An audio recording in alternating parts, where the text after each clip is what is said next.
ఆళ్లగడ్డ రాజకీయాల్లో మరో మహిళ అడుగు పెడుతున్నారు. శోభా నాగిరెడ్డి వారసురాలిగా ఆమె పెద్ద కూతురు ప్రత్యక్ష రాజకీయాల్లోకి వస్తున్నారు. అమ్మ దీవెనలతో ఆశీర్వాదం తీసుకునేందుకు ప్రజల ముందుకొస్తున్నారు. అమ్మ ఆశయాల సాధనకు, ప్రజల కష్టాల్లో పాలు పంచుకునేందుకు ఏపీ రాజకీయాల్లోకి మరో యువనేత వచ్చేస్తున్నారు. శోభా నాగిరెడ్డి మరణంతో జరుగుతున్న ఆళ్లగడ్డ ఉప ఎన్నికల్లో వైఎస్ఆర్ కాంగ్రెస్ అభ్యర్థిగా ఆమె కూతురు అఖిలప్రియ ఎన్నికల బరిలోకి దిగుతున్నారు. ఈ మేరకు వైఎస్ఆర్సీపీ అభ్యర్థిగా అఖిలప్రియ పేరును పార్టీ అధ్యక్షుడు వైఎస్ జగన్ ప్రకటించారు. ఆళ్లగడ్డ ఉప ఎన్నికలను ఏకగ్రీవం చేసేందుకు అన్ని పార్టీలతో సంప్రదింపులు చేయడం కోసం వైఎస్ జగన్ దిస్వభ్య కమిటీని నియమించారు. పార్టీ సీనియర్ నేత ఎంవి మైసూరారెడ్డి, ధర్మాన ప్రసాదరావు సభ్యులుగా ఈ కమిటీని వేశారు. ఇటీవల జరిగిన నందిగామ ఉప ఎన్నిక ఏకగ్రీవం చేయాలని టీడీపీ చేసిన విజ్ఞప్తిని గౌరవిస్తూ వైఎస్ఆర్ కాంగ్రెస్ పార్టీ అక్కడ అభ్యర్థిని నిలుపలేదు. ఆళ్లగడ్డ ఉప ఎన్నికలోనూ అదే సంప్రదాయాన్ని కొనసాగించేందుకు వైఎస్ఆర్సీపీ కమిటీ వేసింది. ఆళ్లగడ్డ శాసనసభ ఉప ఎన్నిక నవంబర్ 8న జరగనుండగా 12న ఫలితాలు వెలువడనున్నాయి.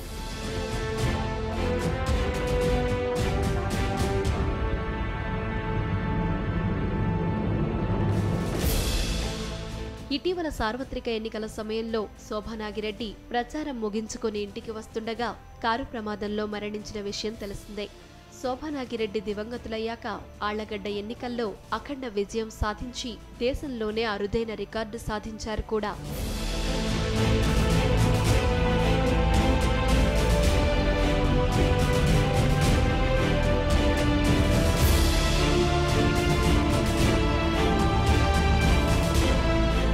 తల్లి లేదన్న బాధను పంటిబిగున భరిస్తూనే అఖిలప్రియ గత ఎన్నికల్లోనే ప్రచారం చేశారు.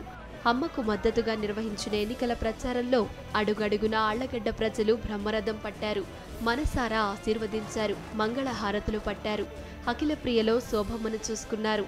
శోభా నాగిరెడ్డిని గుండెల్లో పెట్టుకున్న ఆళ్లగడ్డ ప్రజలు అఖిలప్రియను కూడా అంతే నిండైన మనసుతో అసెంబ్లీ పంపేందుకు ఆతృతగా ఎదురుచూస్తున్నారు. ఆత్మీయతే ఆమెకు ఆభరణం, అభిమాన జనమే ధనం, ప్రజల కష్టమే తన కష్టం. ఆళ్లగడ్డకు అమ్మైంది, అంతలోనే దూరం అయిపోయింది. ఆ అమ్మకి ఇప్పుడు వారసురాలు వచ్చింది. అఖిల నవ్వులో, అఖిల మోములో, అఖిల నడకలో అచ్చం శోభమే. ఆ అమ్మే ఈ బిడ్డకు స్ఫూర్తి. మళ్ళీ శోభ బ్రేక్ఫాస్ట్ షో. మనతో పాటు శోభా నాగిరెడ్డి గారి భర్త ఉమా నాగిరెడ్డి గారు మనతో పాటు ఉన్నారు. అలాగే వారసురాలుగా వచ్చిన అఖిలప్రియ గారు కూడా మనతో పాటు ఉన్నారు. Good morning. Good morning. మిమ్మల్ని ఒక ఫ్యూచర్ లీడర్గా చూసేవాళ్ళమేమో. శోభమ్మ గారు ఉన్నా కూడా ఒక 10 years తర్వాత ఆమె కోరిక ప్రకారం నువ్వు కూడా రామా అని అడుగుంటే మీరు వచ్చి ఉండేవాళ్ళేమో. కానీ ఈ పరిస్థితుల్లో చూడడం నిజంగా మా అందరికీ బాధ కలిగించే అంశమే. ప్రచారం చేశారు, ప్రజల్లోకి వెళ్ళారు, అమ్మ స్థానంలో మీరు నిలబడబోతున్నారు. ఏం చెప్పదలుచుకున్నారు? మేము అడక్క ముందే మీరు ఏం చెప్పదలుచుకున్నారు? ఇట్లా పాలిటిక్స్లోకి నేను వస్తానని ఎప్పుడు అనుకోలేదు. అసలు పాలిటిక్స్లోకి వస్తానని కూడా నేను ఎప్పుడు అనుకోలేదు. ఎప్పుడు రాజకీయానికి దూరంగానే ఉన్నాము. కాకపోతే రాజకీయానికి దగ్గరగా మేము డిస్కషన్లో నాన్న కానీ అమ్మ కానీ ఎప్పుడు మాట్లాడుతూ ఉంటారు. సో అట్లా ఇన్వాల్వ్ అయ్యామే, కానీ ఎప్పుడు ఇట్లా డైరెక్ట్గా పాలిటిక్స్లోకి వస్తానని నేను ఎప్పుడు అనుకోలేదు. అది అమ్మ స్థానంలో అంటే అది నేను ఊహించుకోలేకపోతున్నాను. రెస్పాన్సిబిలిటీస్ ఎక్కువ ఉన్నాయి, కాకపోతే నాన్నగారి సపోర్ట్ తోటి తప్పకుండా అవి ఫుల్ఫిల్ చేస్తాను. గ్రేట్, మీలో కాన్ఫిడెన్స్ కనిపిస్తుంది. సరే, వీటి గురించి కూడా మనం మాట్లాడుకునే ముందు ఒకసారి నాన్నగారి దగ్గరికి వెళ్దాం. ఈ ప్లేస్లోని మీరు ఇంట్రడ్యూస్ చేశారు 96లో శోభ గారిని. ఇప్పుడు ఇలా అమ్మాయిని చేయాల్సి వస్తుంది. సో మాకైతే సేమ్ శోభమ్మే కనిపిస్తుంది. మీకేమనిపిస్తుంది? శోభ ఆమె గురించి నిజంగా మా అందరికీ కొంచెం ఎమోషనల్గా తలుచుకుంటేనే కొంచెం ఇబ్బందికరమైనటువంటి వాతావరణం కలుగుతుంది. బట్ ఏదైనా కానీ ఒక రెస్పాన్సిబిలిటీ తో ప్రజల్లోకి వెళ్ళగలిగింది. అట్ ది సేమ్ టైం ఫ్యామిలీని కూడా ఈక్వల్గా ఎక్కడ చిన్న మచ్చ లేకుండా, ఎందుకంటే జాయింట్ ఫ్యామిలీ మాది, చాలా పెద్ద ఫ్యామిలీ, దాదాపు 30 members దాకా ఉంటారు. సో అక్కడ కూడా ఆమె చాలా కీలక పాత్ర పోషించింది. ఉదయం లేచినాల నుంచి ప్రతి ఒక్కరి దగ్గర ఏదో ఒక చోట ఆమె గుర్తు కానీ లేకుంటే ఆమె ప్రస్తావన కానీ లేకుండా ఏ రోజు కూడా మేము చూడలేదు. సో రెస్పాన్సిబిలిటీ అనేది చాలా హెవీగా, అంటే ఎవరిని ఇబ్బంది పెట్టకుండా, ఫ్యామిలీ మెంబర్స్ని ఎవరిని ఇబ్బంది పెట్టకుండా తనే బాధ్యత తీసుకొని అటు రాజకీయంలో కానీ ఇటు ఫ్యామిలీ విషయంలో కానీ స్వేచ్ఛగా స్వతంత్రంగా నిర్ణయాలు తీసుకొని ముందుకెళ్ళేటువంటి శోభ. ఆమె ప్లేస్లో ఇలా పరిస్థితుల్లో మా అమ్మాయిని తీసుకురావడం అనేది ఎవరు కూడా మేమందరం కూడా ఊహించలేదు. బట్ ఇది మా కుటుంబానికి మాత్రమే సంబంధించినది కాదు, మా నియోజకవర్గానికి మేము ఎల్లవేళలా రుణపడి ఉన్నాం. ఎందుకంటే ఆళ్ళగడ్డ నియోజకవర్గం అంటే అది బయట ప్రపంచానికి ఒక విధంగా కనిపిస్తుంది, కానీ అక్కడ ఉన్నటువంటి మా అందరికీ, మేము నిరంతరం ఉన్నటువంటి మా అందరికీ ఆళ్ళగడ్డ అనేది మాకు నిజంగా కన్నతని లాంటిది. బహుశా ఆళ్ళగడ్డ ప్రజలు మమ్మల్ని ఆశీర్వదించకపోయింటే ఇన్ని సంవత్సరాలు మా కుటుంబం అక్కడ ఉండేటువంటి పరిస్థితి కూడా కాదు. చాలా క్లిష్ట పరిస్థితుల్లో రాజకీయాలు చేస్తున్నప్పుడు అండగా నిలిచింది ప్రజలు. సో ఆ ప్రజలకు ఏమి చేసినా కానీ కూడా తక్కువే అవుతుంది. సో ఆ ఫీలింగ్ మాతో పాటు కాకుండా, శోభాకే కాకుండా, నాకే కాకుండా తరచూ పిల్లల్లో కూడా ఆ భావన ఎప్పుడు డిస్కషన్లో మేము కృతజ్ఞత చూపిస్తున్నటువంటి సందర్భంలో పిల్లలు కూడా చాలా దగ్గరగా ఆ మాటలు వింటూ ఆళ్ళగడ్డ ప్రజల మీద, ఆళ్ళగడ్డ మీద ఒక మమకారం అనేది పెట్టుకోగలిగారు. సో ఈరోజు రెస్పాన్సిబిలిటీ అనేది ఖచ్చితంగా హెవీగా ఉంటుంది. అందులో నాకు చాలా నమ్మకం ఉంది అఖిల మీద కానీ, లేకుంటే మా చిన్నమ్మాయి మా మౌనిక కూడా ఇద్దరు చాలా పుణికిపుచ్చుకున్నారు శోభ యొక్క ఆశయాలు. సో స్ట్రాంగ్గా ఏ సమస్యనైనా ఎదుర్కోగల శక్తి సామర్థ్యాలు ఉన్నాయి పిల్లలకు. సో ఆమె ప్లేస్లో ఖచ్చితంగా I think Akhila will do wonders అని మేమందరూ కూడా అనుకుంటున్నాం. సో ప్రజల యొక్క ఆశీర్వాదం ఎలాగైనా ఉంటుంది. సో మేమంతా కూడా ఫస్ట్ మాకన్నా ఎక్కువ ఆళ్ళగడ్డ ప్రజల గురించి, ఎందుకంటే అక్కడ రాజకీయాలు డిఫరెంట్గా ఉండేటువంటి నేపథ్యంలో ఖచ్చితంగా ఆళ్ళగడ్డ ప్రజలకే మేము ఫస్ట్ అంకిత భావంతో పనిచేయాలనేది ఒక ఆలోచన. అది పిల్లలకు కూడా అదే ఫీలింగ్ ఉంది. యాక్చువల్గా రాజకీయాల్లో చూస్తే మహిళలకు అవకాశాలు తక్కువ, గౌరవం తక్కువ. మన రాష్ట్రంలో కాదు, దేశంలో చూసుకుంటే భర్త చాటు మహిళలు, లేదా అంటే భర్త ప్లేస్ని భర్తీ చేస్తూ వచ్చిన మహిళలు, భర్త ఆబ్సెన్స్లో ఏదో జైలుకి వెళ్ళడం లేదా ఇతర కారణాల వల్ల వచ్చిన మహిళలు ఎక్కువ. కానీ శోభమ్మని చూస్తే అలా కాదు, ఆమె మీ చాటు అనే కన్నా మీ పోటీ భార్య అని చెప్పాలి. సో అది దాని వెనకాతలో ఉన్న కృషి మీకు మాత్రమే తెలుస్తుంది, ఇంకెవరికి తెలియదు. సో శోభ నిజంగా మీరు అన్నట్టు మహిళలకు స్వేచ్ఛ ఉంటే తప్ప ఏ రంగంలోనైనా రాణించడానికి కష్టంగా ఉంటుంది. ముఖ్యంగా ఫ్యామిలీ సపోర్ట్ లేకపోతే మాత్రం ఏ మహిళ కూడా ఏ రంగంలోకి రాణించడానికి అంత ఈజీ కాదు. బట్ ఇక్కడ స్వేచ్ఛ అనేది అంటే ఒక రకంగా చెప్పాలంటే కొన్ని సందర్భాల్లో చాలామంది నీకన్నా శుభమే బెటరు అనేటువంటి సందర్భాలు చాలామంది కార్యకర్తలు నాతో అనేవారు. అంటే నాకు అక్కడ గర్వంగా ఫీల్ అయ్యేవాడిని, దాంట్లో నేను పోటీ పడేవాడిని. కానీ ఒక్క విషయంలో మాత్రం పోటీ పడుతుంటే నేను డెవలప్మెంట్ విషయంలో. తను ఏదైనా నియోజకవర్గానికి ఫండ్స్ తీసుకొచ్చే దాంట్లో ఇది ఉన్నప్పుడు నేను వెనక పడుతున్నానేమో అనే దాంట్లో నేను ఎంపీగా ఉన్నప్పుడు. సో ఆ విధమైనటువంటి పట్టుదలతో ఒక హెల్తీ కాంపిటీషన్తో సో ఏదొచ్చినా కానీ కూడా ఇప్పుడు ఫర్ ఎగ్జాంపుల్ మేము ఏదైనా ఒక అధికారికి తను ఒకే జాబ్ మీద, తను ఒకే పని మీద, తను ఒక లెటర్ రాసినా నేను ఒక లెటర్ రాసినా అధికారులకు ఒక కన్ఫ్యూజింగ్ వచ్చేది. మేడం సార్ కూడా ఇచ్చారు, మరి ఈ పని నేను ఎట్లా చేయాలి అని చెప్పి అధికారులు శోభకు ఫోన్ చేస్తే లేదు నా లెటర్ పక్కన పెట్టండి, ఎంపీ గారిదే తీసుకోండి అని చెప్పేది.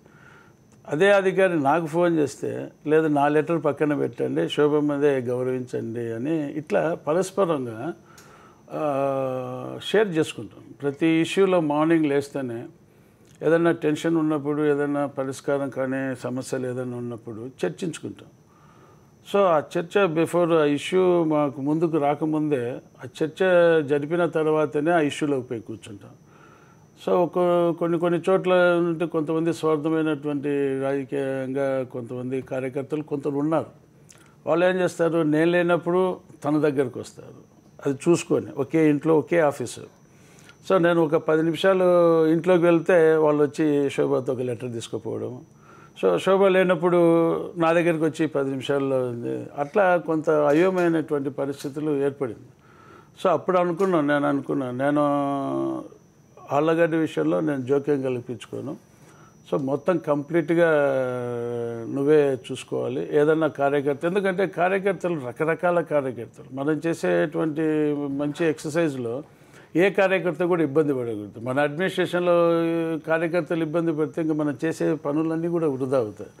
సో అట్లా ప్రాధాన్యత ఇచ్చుకుంటూ మహిళ అనే సబ్జెక్ట్ కాదు, ఈక్వల్. ఇప్పుడు ఈరోజు సమాజంలో మహిళలు అన్ని రంగంలో రాణిస్తూ ఉన్నారు.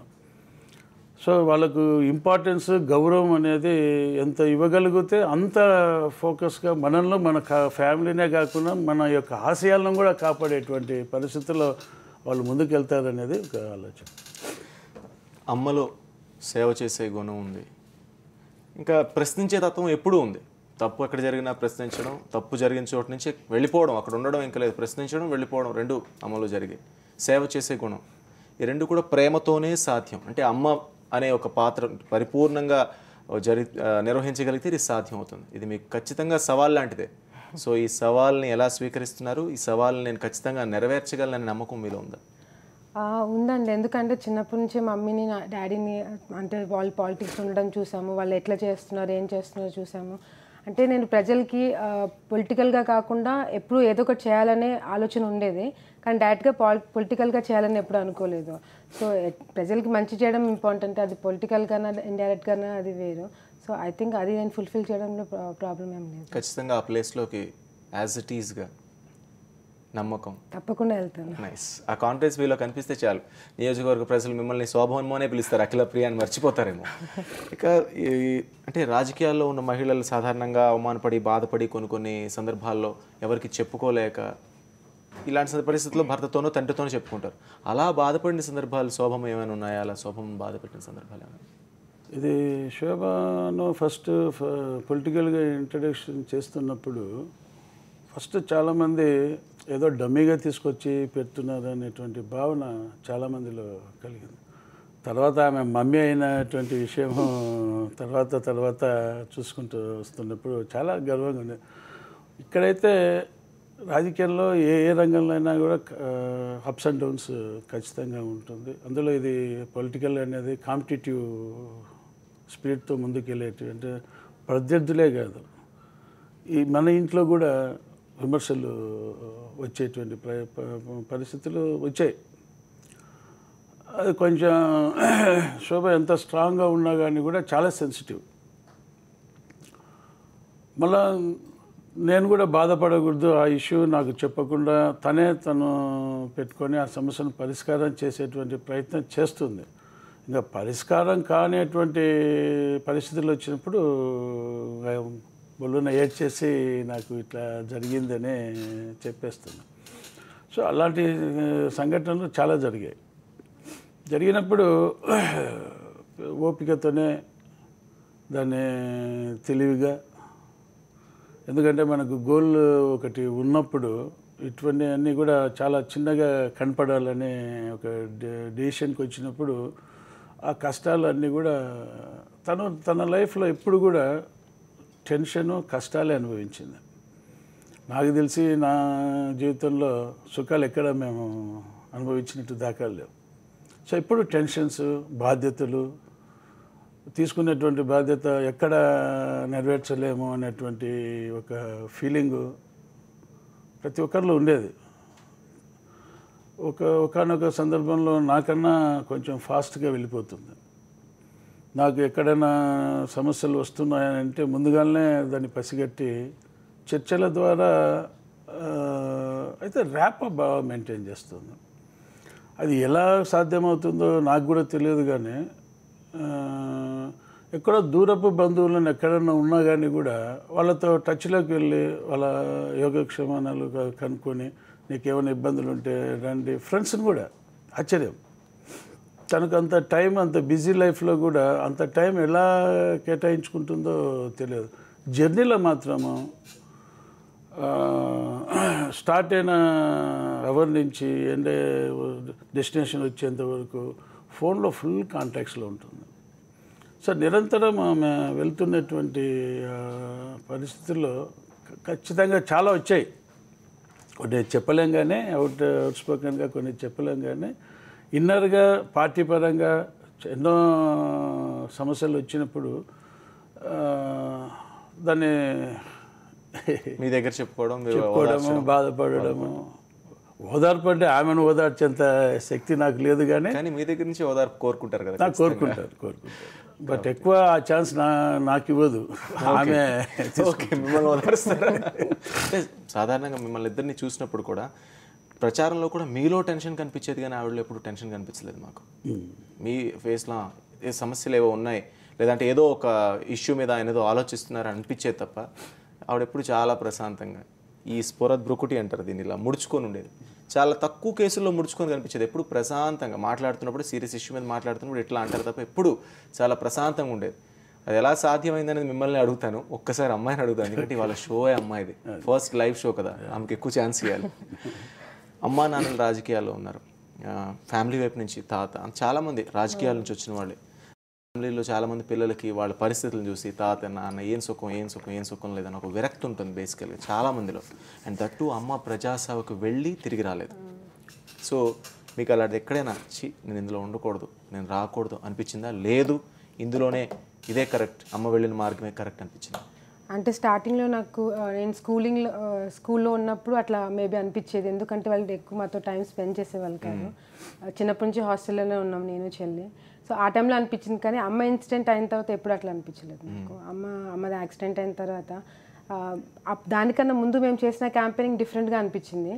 అమ్మది యాక్సిడెంట్ అయ్యి చనిపోయిన తర్వాత మేము చేసిన క్యాంపెయినింగ్ చాలా డిఫరెంట్గా అనిపించింది. అంటే ప్రతి సమస్యలు ఏంటి, అసలు ఎలా ఉన్నాయి కరెక్ట్గా కూర్చొని తెలుసుకొని తర్వాత అమ్మకి అమ్మ అంటే వాళ్ళకి ఎంత ప్రేమ ఉందో ఎంత అభిమానం ఉందో అప్పుడు చూసాము. సో అప్పుడు తర్వాత ఒకవేళ డాడీ నన్ను ఒకసారి నాన్నగారు ఒకసారి కూర్చొని ఇట్లా నువ్వు కంటెస్ట్ చేయాలని చెప్పిన తర్వాత కూడా నేను ఎప్పుడు లేదు నేను చేయనని కూడా ఎప్పుడు అనలేదు. ఎందుకంటే అమ్మవి ఆశయాలు నెరవేర్చాలని అది స్ట్రాంగ్గా మైండ్లో పడిపోయింది అందరికీ, నాకే కాదు ఐ థింక్ ఫ్యామిలీలో అందరికీ పడిపోయింది. కాబట్టి అప్పటి నుంచి అనుకోలేదు. మొదటి నుంచి కూడా రాజకీయాల్లో ఏమైనా పార్ట్ తీసుకున్నారా మీరు? లేదండి, లేదు కదా. ఓన్లీ క్యాంపెయినింగ్ చేసేవాళ్ళం. క్యాంపెయినింగ్ కూడా పార్టీ అనుకుందాం. అది ఎప్పటి నుంచి తీసుకోవడం స్టార్ట్ చేశారు? చాలా ఇయర్స్. సో మిమ్మల్ని ప్రజలకు దగ్గరగా చేస్తూ తీసుకొచ్చారు అయితే శోభమ్మ. ఆవిడ కోరిక కూడా ఉంది మిమ్మల్ని ప్రజాసేవలో పెట్టాలని. ఎప్పుడు ఆ టాపిక్ మేము ఎక్స్ప్రెస్ చేయలేదా మీతో ఏ రోజు? ఎప్పుడు అంటే బిజినెస్ నాకు చాలా ఇంట్రెస్ట్ ఉన్నది, అటువైపు నన్ను ఎంకరేజ్ చేసేది. కానీ పొలిటికల్గా రమ్మని ఫ్యామిలీలో మాకు అసలు నెక్స్ట్ ఎవరైనా ఎప్పుడు మేము టాపిక్ కూడా ఎప్పుడు తీసుకొని రాలేదు. సో ఎప్పుడు బిజినెస్ అంటే అట్లా నన్ను ఎంకరేజ్ చేసేవాళ్ళు కానీ పొలిటికల్గా ఎప్పుడు నన్ను అసలు టాపిక్ కూడా రాలేదు ఎప్పుడు ఇంట్లో. ఒక చిన్న బ్రేక్ తీసుకుందాం. బ్రేక్ తర్వాత ఇందాక ఒక ప్రశ్న అడిగాను నాగిరెడ్డి గారిని, టెన్షన్ ఫేస్లో అసలు ఎక్కడ కనిపించనివ్వని శోభమ్మ ఆ క్వాలిటీ ఎక్కడి నుంచి తెచ్చుకున్నారు, ఎలా సాధించగలిగారు అనేది, ఆ క్వాలిటీ అఖిలప్రియలో కనిపిస్తోందా లేదా అనేది కూడా తెలుసుకునే ప్రయత్నం చేద్దాం చిన్న బ్రేక్ తర్వాత.